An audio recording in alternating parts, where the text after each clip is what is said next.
okay. It's been 2 days, I think. Right, 2 days. I had Tuesday to be honest just being like a weekend. I went for a nice walk with my brother, sister and niece, tidied the house, unpacked, watched TV, that kind of thing. And then yesterday I was on my computer just catching up with lots of work. Today I'm trying to start fresh. I always like to have like time off post holiday where I really don't force myself to get back into it too quickly because it's just pointless. I'm trying to get back into it, starting with my morning walks with Roxy. Alex took her to the beach yesterday, but before I went on holiday to Italy, I had gotten into such a good habit of literally waking up and going straight out the door, and it meant that I didn't procrastinate on walking her until, you know, later on in the morning or trying to fit it around things, and it really affects my mental health, makes me feel really good. And to just, you know, get out and see this straight away, see the blue skies, no headphones. I used to do this and I just stopped somewhere along the way. Sorry, the light's changing a lot, the sun is behind me. Today I really wanted to have a sort of day in the life, answering some of your questions. I put a Q&A post up on Instagram basically asking for you to ask me questions on food, fitness and body image in your 30s, because my approach to those topics has changed quite a lot. I thought this was quite good timing because I kind of fell off from the gym. It happens to so many of us, and I think it was mainly because I was just very busy in life. I didn't want that additional thing. But having said that, for me personally, oh my gosh, look at all the foxgloves. Do you see them? Look at these. So many of them. Look at this path I'm just about to go down. So narrow, now there's so many wild flowers and plants, and Roxy is tugging on for dear life to get into that field. That's not allowed. One of you asked about staying consistent with exercise, and there are a few questions about, you know, how to gain the motivation. To be honest with you, I have been going to the gym for strength training and using weights since I lived in Brighton. That's when I first got into lifting and strength training and learnt everything about it. And since then, it's remained in my life for 8 years. I've kept it up, I've learnt new things, I've become more confident, but there have always been periods where I've fallen off for a month, a couple months, a couple weeks, and I have started to no longer beat myself up for that because it's just normal. You're gonna have periods of your life where you're busy, where you are occupied by other things, where your motivation's not there. Sorry, this path that quite literally never has a single soul on it. I've never come across anyone in my life as a person, and I got shy. There will always be periods where you're not motivated to exercise, you don't have the time to exercise, other things take priority, your brain finds a way of convincing itself that it's not important. You just have to kind of accept that's normal. I think when I let go of that pressure to be like, oh my gosh, you're always on it every week, no matter what, the easier it was to come back to it when I did not be consistent.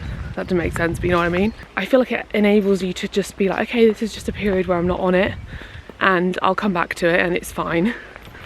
And so that's the period I'm in right now, is I've had time off and I understand why, and now I'm going back to it again.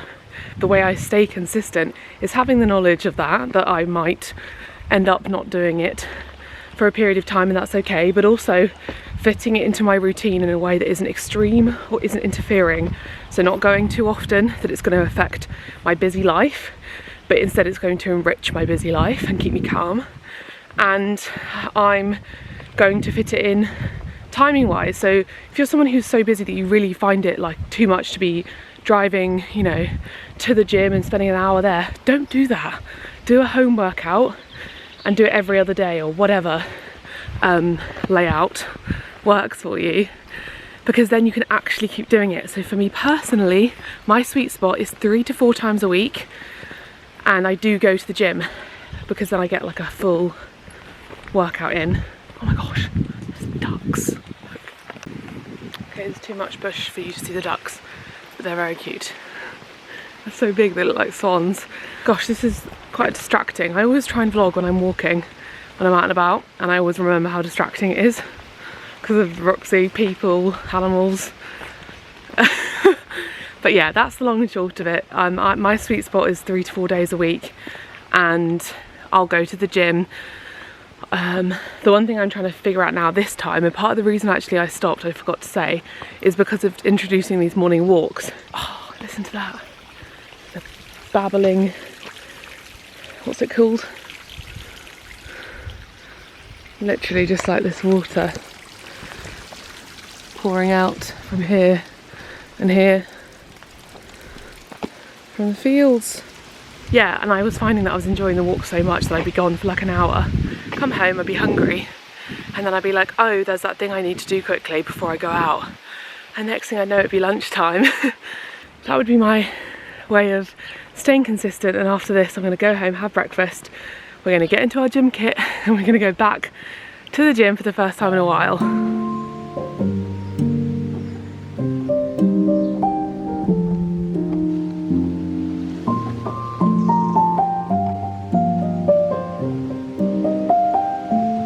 Bobby.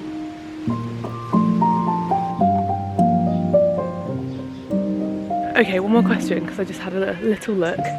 How to switch from a negative mindset to a positive, health-focused mindset when it comes to fitness. I could give my walking right now as an example. My main motivation for doing this is, number one, Roxy. So adopt a dog. And the other motivation is just how unbelievably beautiful this is. This does wonders for my brain.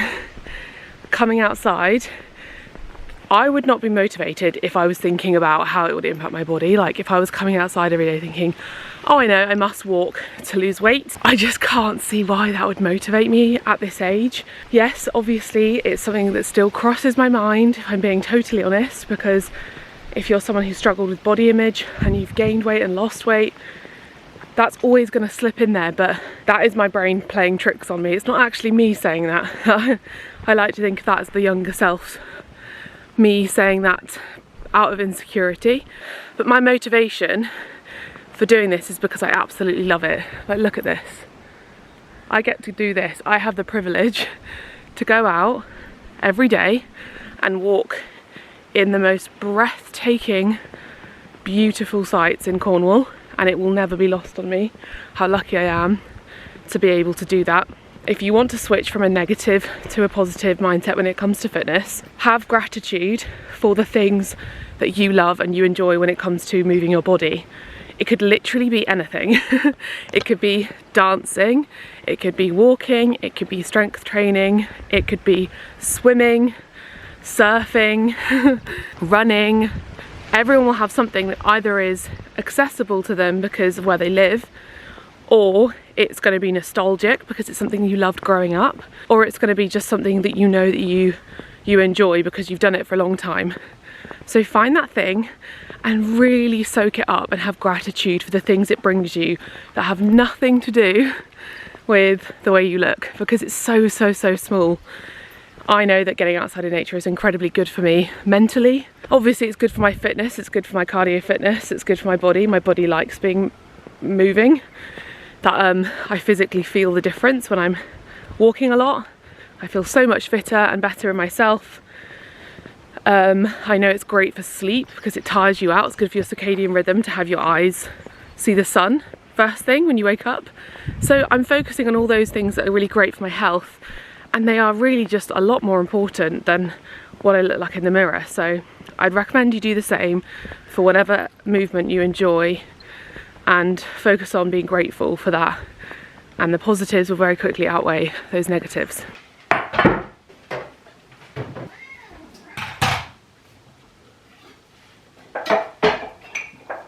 Okay, so home, and I'm making myself a omelette, which has been my hyper fixation for months now. I exclusively have this for breakfast every day, and what I've started to do is make the omelette mixture pre-made. So this is in my cookbook, and it's chickpea flour, kalinamak, which is like black salt, it's like an eggy sulphurous tasting salt, and nutritional yeast, just in the right measurements in a big jar. This was about 10 portions, and then it means in the morning it's really easy for me.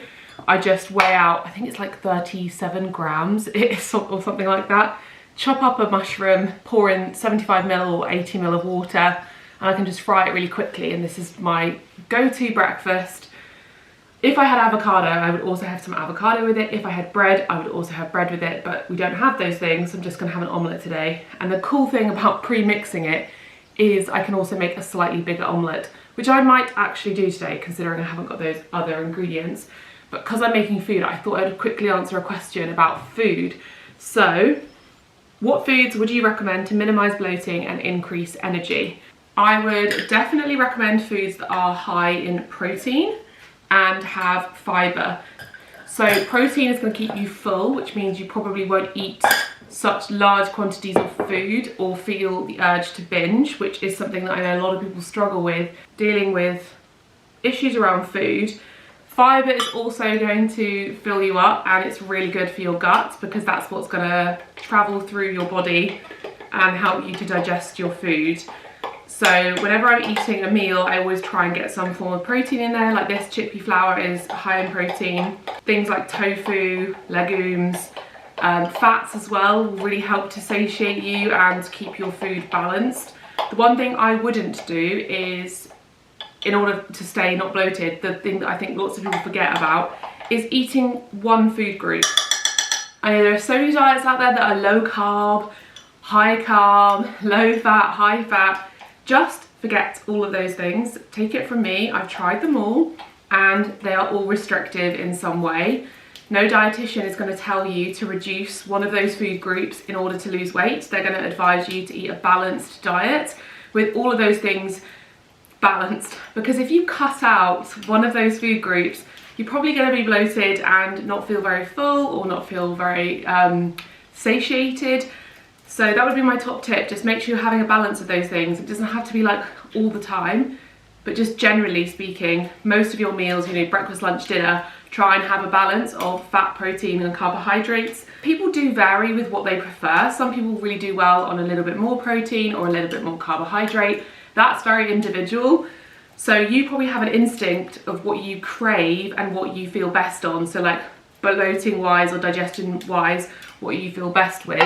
I know for me, I do really well with protein and carbohydrates, but not way too much fat or anything, like, you know, a really high fat diet. Sometimes if I eat a meal that has quite a lot of fat in it, it can make me feel a bit sick, like nauseous. And I know that about myself. So listen to your body, just be gentle and be sensible. So that would be my best advice. And increasing in energy, that goes to the same thing. Just having a balance with those things and being reasonable with your approach will mean you will have energy too, because you're not restricting yourself, to be honest with you. It's 9:20, and then I'm going to try and head to the gym for 10 o'clock. So I will go upstairs, get dressed, and we'll go to the gym at 10, and I will show you my workout. So Copilot has now changed their name to Train Well, which I really like. So we will be training with Train Well today, and I'm going to be back at it. I'm going to be motivated. Jill's going to be there for me, my personal trainer, and we're going to get back to it and feel strong.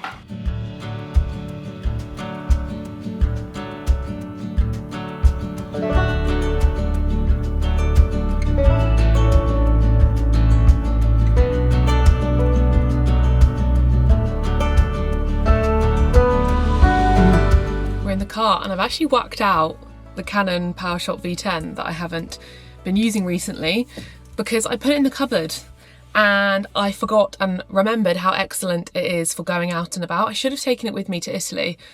I went through a period of time of using it all the time and then put it in the cupboard and put it next door. But for going to the gym, this is perfect. So I'm going to take you with me to the gym. And I mentioned earlier that I'm back into using Train Well, which was previously Copilot. You've heard me talk about them loads before because I'm a genuine huge fan of theirs. I have been using their app for, I think it's at least a year and a half now. How are you? Good, how are you? I'm doing well. Well, nice to meet you. I'm excited to be your coach. What would you say your biggest goals are? The main goal that I have is trying to fit exercise in, because a lot of the time the week kind of runs away with itself. On a basic level, just knowing, because I'm like 31 now, I just want to be healthy. I want to be fit enough that I'm not going to be out of breath, or I almost care way more about fitness now when it comes to my health than the way I look. If I'm feeling a bit like, oh, that day, I know the one thing that will make me feel better is exercising. So that's what probably motivates me the most. Exercise is medicine. It helps us so much, It really does. from mental, physical to everything in between, which is amazing. Now, I've been with my personal trainer, Jill, from the beginning. And I always recommend it in all of my videos because it is so simple to use. It has all of the workouts on there, and you basically get given a personalised workout regime from your personal trainer. When I first began, I had an onboarding call with Jill. I got to meet her. I got to tell her all of my needs, my wants when it comes to fitness, my goals. These could be goals to do with your mental health. They could be goals to do with your physical health, your fitness, whatever it is. You can tell them your goal and they're going to tailor a workout basically made custom to you and your needs, which is incredible. It's not something that you get from other apps in my experience. I've never used a fitness app this consistently and loved it this much. And I just keep going back to it because it makes a lot of sense to me. You can have regular conversations with your personal trainer. So I'm always in contact with Jill, telling her if I want to tweak something, telling her if something was difficult, if I want to change something, because my gym recently, they did a bit of a refurbishment. So things were moved around. So I said to her that one of the workouts or the exercises wasn't convenient to set up. So she just quickly changed that for me for the next time I went to the gym. Stuff like that makes it just so easy. And you have regular conversations with them to update them on your personal goals and if that changes. I have a really good relationship with Jill. She's so sweet. I love her. She's always there to motivate me. She'll pop up, giving me a little boost of support if I haven't been to the gym recently. And just to motivate me, it kind of pops up on your phone and it's like, you can do this, you've got this today, make today great by going to the gym or getting that workout in. And another thing that I really love, which I've mentioned, is the streak. So if you go to the gym and you complete your workouts, you get a point essentially, and it's a streak, which really motivates me to maintain the streak because I don't want to lose that. Because if you miss a workout, then you lose that streak, and you can move the workout when you want to do it, but it really keeps me going. And by the way, you also don't have to do these workouts in the gym. That's part of the personalization, that if you don't have a gym or you don't like going to the gym, you can get workouts tailored to you for at home with the equipment that you have at home, even if that's literally just you and a mat. You can do the same thing at home. I just personally like doing workouts in the gym because it gets me going. I don't do workouts at home. I've tried that and I failed. So let's open Train Well, see what I'm doing today. So today I'm going to start with full body, and it basically just looks like this. You have the overview of the workout. So we've got bench press, we've got squats, some lunges and some abs, and then there's always a stretch at the end, which I really appreciate. Stretching is so important, so is a warm-up. You can join it with your phone or with your smartwatch. I love to do it with my watch because what it does is it vibrates on your hand, so you don't have to be checking your phone.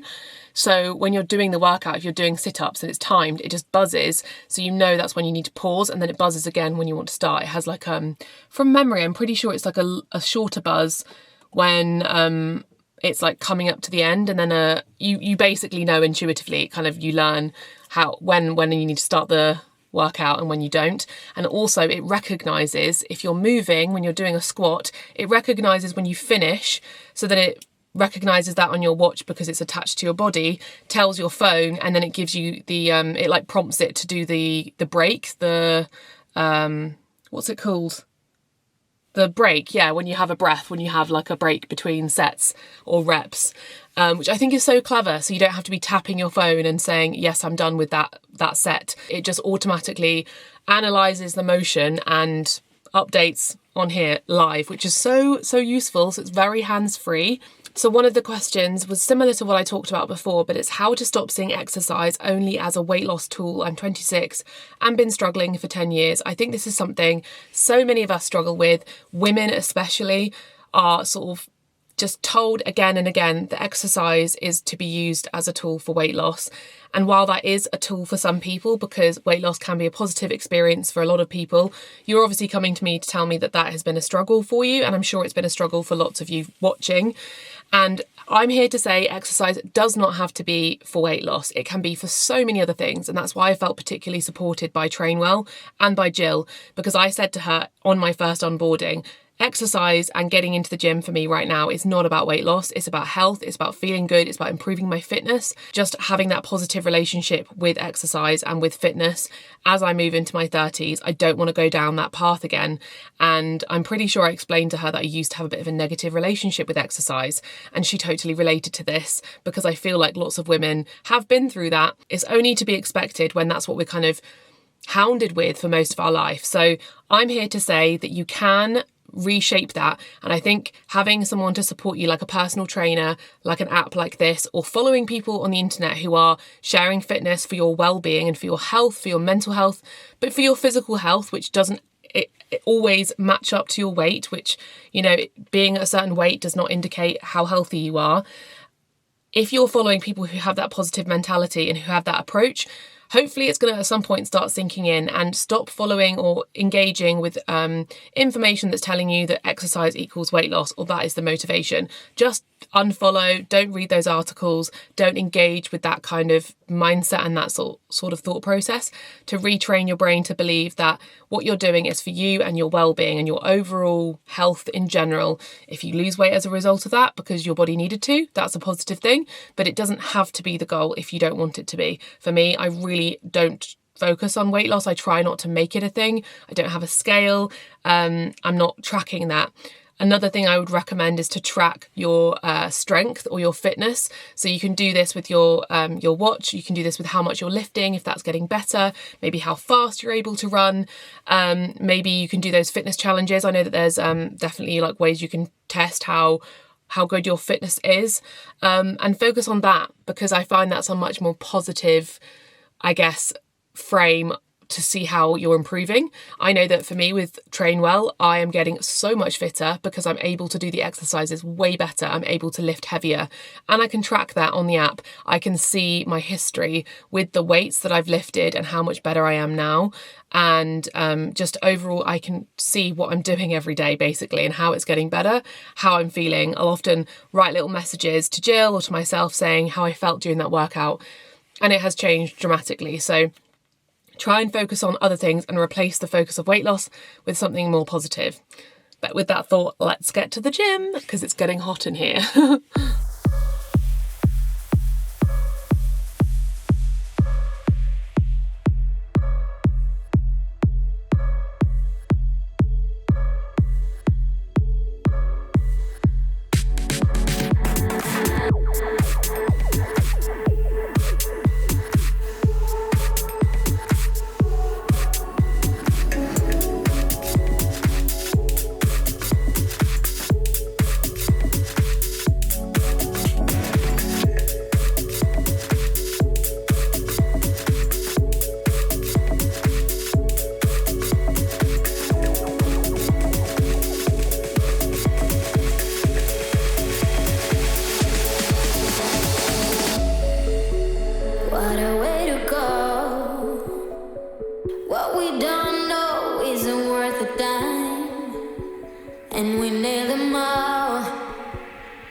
workout done. That actually felt fab.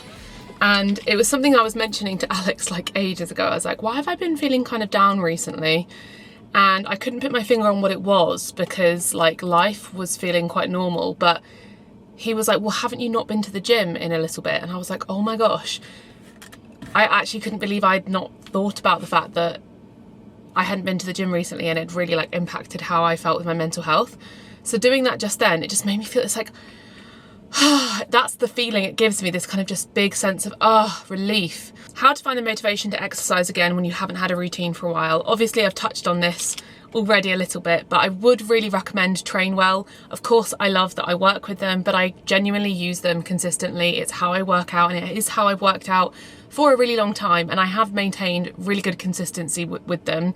In my personal like history with exercise, like I said, I do end up dropping off sometimes just because of life. However, with Train Well, I actually think that I've stayed the most consistent over the longest period of time with them because there's something to go back to and there's somebody there waiting to say, hey, look, let's give this a go. I've been getting reminders and having a personal trainer. So if you want to try it out, that would be how I would recommend to get back into a routine, to have somebody hold your hand through it. So if you click my link below, then you're going to get a 14-day free trial with a personal trainer. I just think, why not? Because if you get it for free for 14 days, you get to see how you feel with the app, with your personal trainer, how it feels as an experience, and get back into that routine. And if it works for you, you can keep doing it. But it just alleviates that stress or that worry or that fear that I think a lot of us have when it comes to exercise. So definitely check it out. Thank you to Train Well for sponsoring my video again.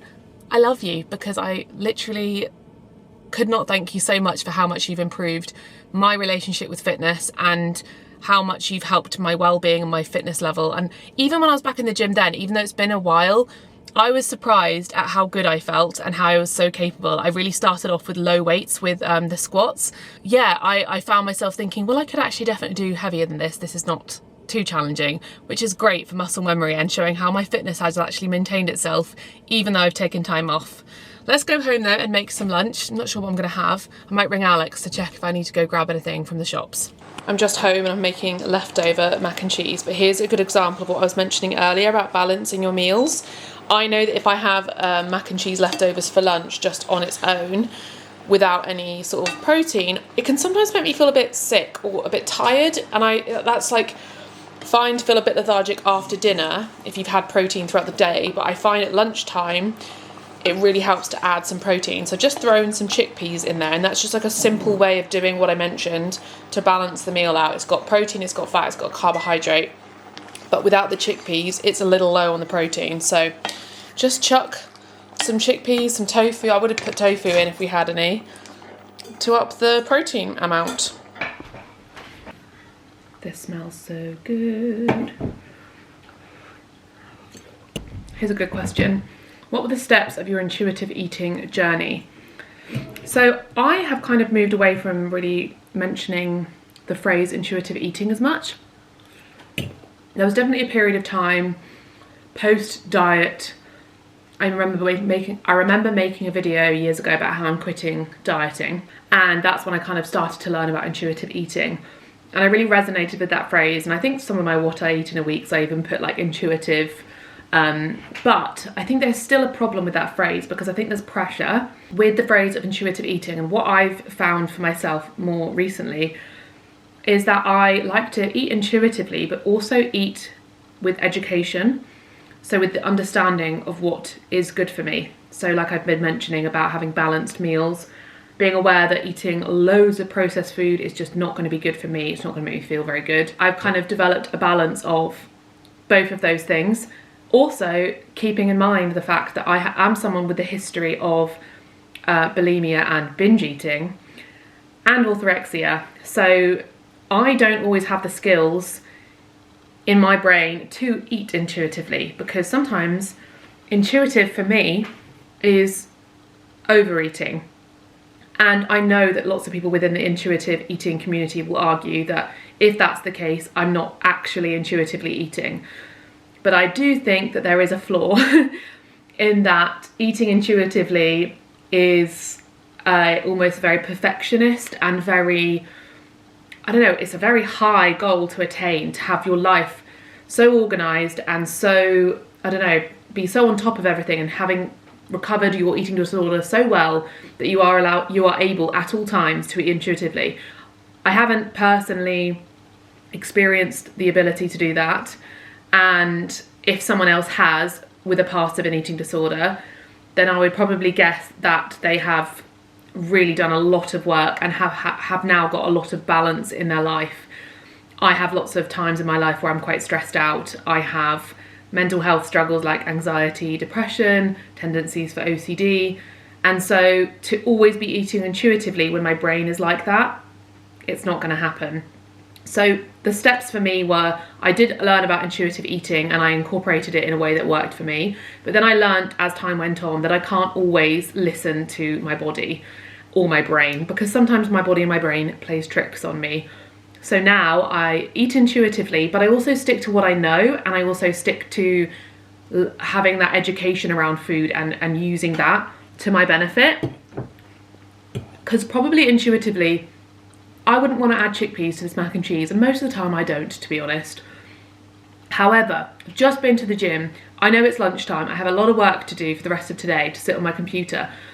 And I know from experience, probably not intuition, but from experience, that if I have a big bowl of pasta at lunch with little to no vegetables or protein, probably I'm going to feel a bit sluggish in an hour. So that is me kind of being sensible. So I would say just have balance and do what works for you. And also, if you are kind of not capable right now, then educate yourself, not to the point of orthorexia and trying to be like overly focused on health, but educate yourself from a balanced point of view of like what a dietitian would recommend, or a doctor, not some fad diet guru on the internet who tries to peddle their, you know, their course or their supplement. Just be sensible. We all know what's good for us, and eating lots of plants, lots of whole foods, having balanced meals, enjoying yourself, eating chocolate and drinking wine if you fancy it, that's part of a balanced way of living. And if you have that in mind, then that would be kind of the sensible approach you'd want to have, which is not perfect by any means, but you know, it gets me to a place where most of the time I'm thinking sensibly when it comes to food. I'm going to enjoy my big bowl of pasta, and I'll answer another question later on this afternoon.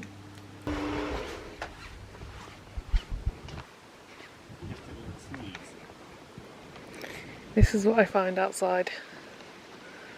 These animals, all three of them, rolling around in the grass.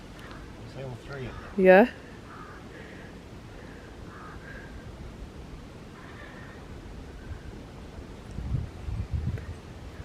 I've just been doing some editing and I'm going to answer a few more questions. Let's try and find the ones that were the most popular.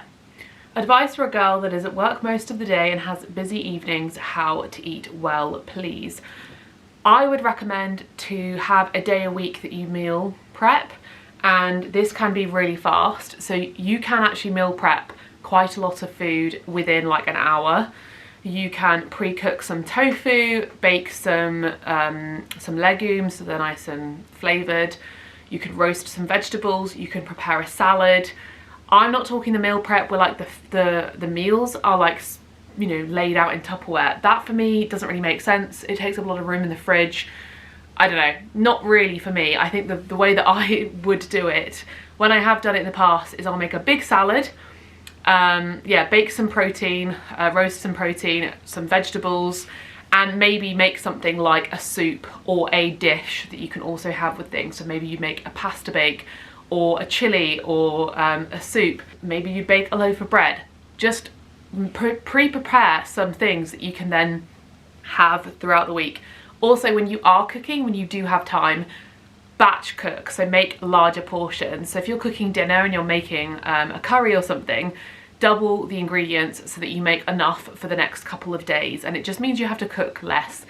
And try and make some meals throughout the week which are really simple. Things like a stir fry, things like my 10-minute mac and cheese, things like a roast tray bake where you just shove everything in the oven and all you have to do is a bit of chopping. If you do it that way, you're going to find it a lot easier. You don't have to be cooking, you know, these elaborate dishes every day. Honestly, there are so many videos on my channel with recipes that are under 15 minutes, and there's lots of ones from other creators as well. Okay, so there were loads of questions about weight gain, body image in your 30s, how to ignore the scale, and one person also addressed my weight gain and how I personally deal with it, because they would find it difficult, and other people have had it where they have gained weight and their body has changed in their 30s from their 20s and they are finding this difficult. It's something that I want to address just because it comes up a lot. The conversation around my weight, whether I'm pregnant, how I'm vegan and eat this healthy and I am this weight, it is a topic of conversation. And if you're a woman on the internet, probably at some point people have commented on your weight or whether you're pregnant. I don't know why that's a thing, but it is, unfortunately. And you know what, I'm not even going to blame the people who do it. I think it's inappropriate, and I think we should generally learn that it's not appropriate to do it. But I think a lot of people aren't aware that it's inappropriate, or they have their own body image issues to begin with, so they're kind of projecting them onto you. So I have fluctuated in weight when I've been on the internet. Back when I first started, I was 26, 25. So I was very young and I was very slim. I had previously had an eating disorder and I had gained a lot of weight. This is beyond the YouTube career I've had. Before then, I had gone up and down in weight, and I think I started YouTube at a time when I was on the slimmer side, but then I did lose a bit of weight, and then I've gained a bit of weight, and then I've lost weight again, and then I've gained weight again. To be honest with you, it's something I struggle with. I really do. And it's something I hope I won't struggle with in the future, but it's likely I will. I've had to come to terms with the fact, just like with mental health, I've talked about this when it comes to things like anxiety and depression. I used to fight the fact that that was a part of my life and almost be like, I can fix this, I can solve this, I can go to therapy and I'll overcome it and it will go away. The place I'm at now is I understand that it's kind of just part of who I am, and it's not something that I can change. It's just something I have the tools now to understand and react better. So I'm likely to be somebody who struggles with food, and that will be the case probably for the rest of my life, for whatever reason. This could be a biological reason in my brain. This could be a thing that's been conditioned of me because of my childhood and being, you know, shown so much information about weight in the media. This could just be, you know, something I personally struggle with. But I think it's likely I'm going to have body image issues. I'm going to have body dysmorphia. I'm going to go through phases where I fluctuate in my weight. And I suppose the period of time I'm in now is that I accept whatever weight I am. Maybe I don't love it, maybe I'm not confident with it, but I try not to dwell on it too much, and I try to focus on the positives. So like I said earlier, I try to eat intuitively as much as I can, but with a balance of education and knowledge for what I know is good for me.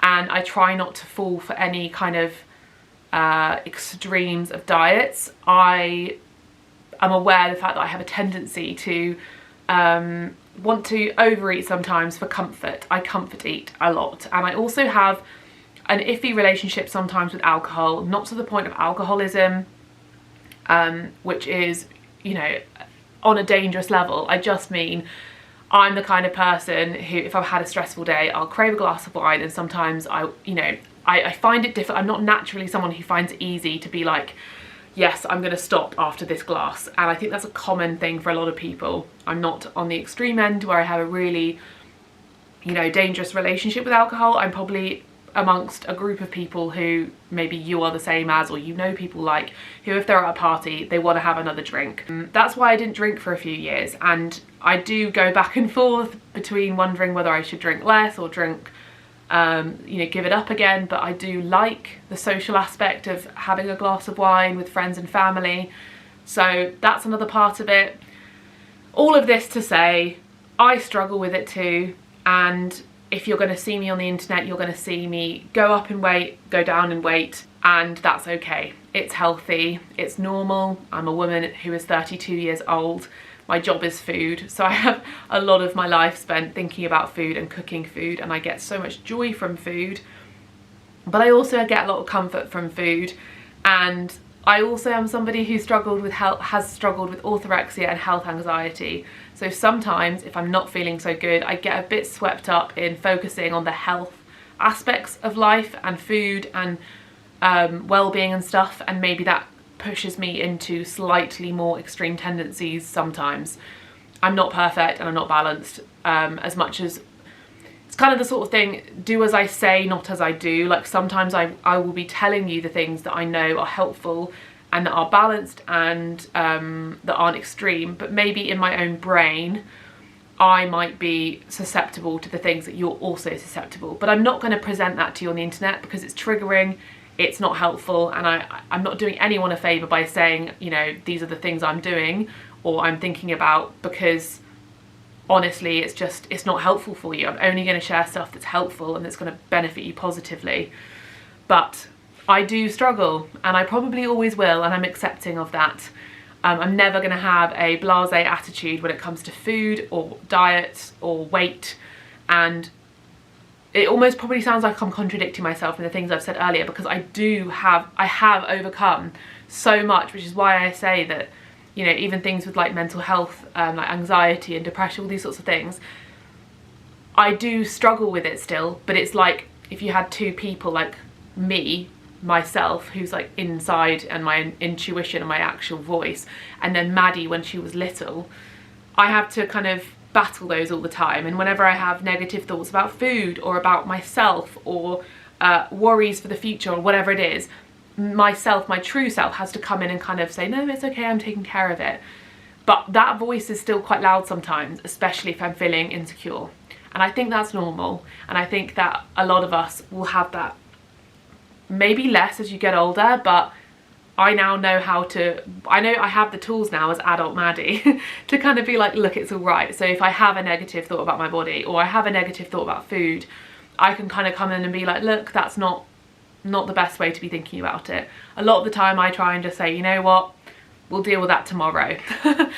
And yeah, I think I've come to a much healthier and accepting place, where even though insecure young Maddie in my brain doesn't like the way I look, really doesn't like the fact that I've gained weight, really wishes that I could be this pinnacle of veganism on the internet who was, you know, skinny and all that sort of stuff and looked like the perfect vegan, I accept that that isn't reality, and that's some kind of fake storytelling that I have and that the internet has and that the media has.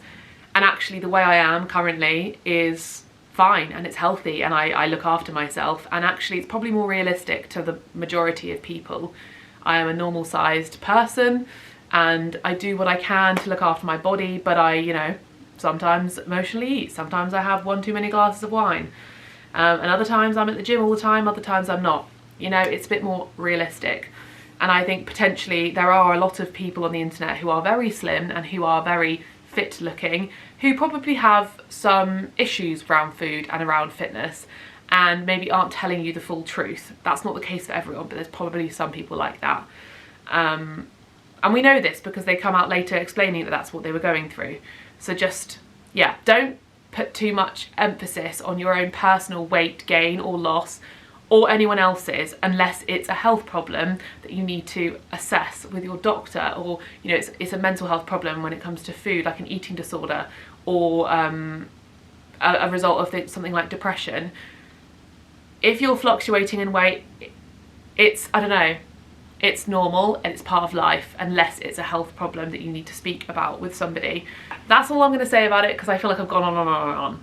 But as long as I'm on the internet, I'm probably going to lose weight and gain weight, and you're probably going to witness it, and I wouldn't pay too much heed, is that the phrase? Because I think that that's just part of who I am, and I'll probably always be between sizes and that's fine, and I don't love it. I you know, obviously I'm a woman, I'm normal. Of course I would love to look like I did when I was 26. I mean, that would be fabulous, but at what cost, you know? Who knows?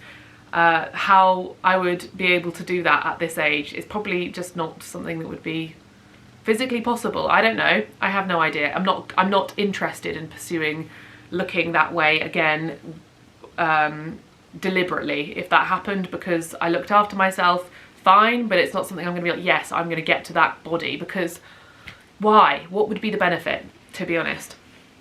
Anyway, I'll end it there, and I hope you got something from this video. If you own some scales, because I did see a comment about scales, throw them out if it's giving you a negative relationship with your body, because that's the best thing I ever did. I did it maybe like 15 years ago.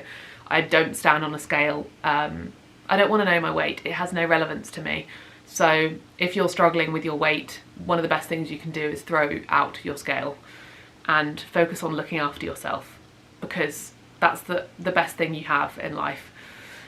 I'm going to end this video here, and go check out Train Well if you want to have more of a healthy relationship with fitness that I've found, and have a supportive friend on there who can guide you through it, because it's so important to have that relationship with fitness as it is with food. Yeah, I've experienced that through using a positive app that isn't about quick fixes or extreme ideas around fitness. It's about balance and taking care of your body. So I definitely recommend, and thank you to them again for sponsoring today's video, and thank you to all of your questions and comments. I hope it's brought you some value, and I'll do more of these in the future if you've enjoyed it. But hit that subscribe button, give this video a thumbs up, and leave your comments down below so we can all kind of talk about these things and help to support each other.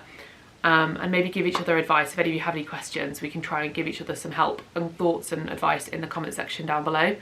And I'll see you in my next video.